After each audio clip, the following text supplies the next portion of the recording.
mana masuk. Susah sikit nak baca komen lah kalau ni pakai cermin hitam. Apa ni depan-depan gini baru nampak cak komen. Payah juga jual cermin hitam ni. Sambil pakai nak tengok komen. Wih, payah tu. Macam gitu kan. Ada ketuk ke? Tak ada ketuk.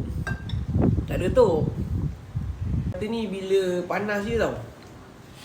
Material dia pun bagi aku macam sintetik. Tak tahu sintetik kot. Tapi senang kering ni. Memang senang kering. Dah try lah tadi. Aku saja je lah buka beg kuning dalam live. Okay ke? Korang dah makan ke? Yang mana tap screen? Thank you.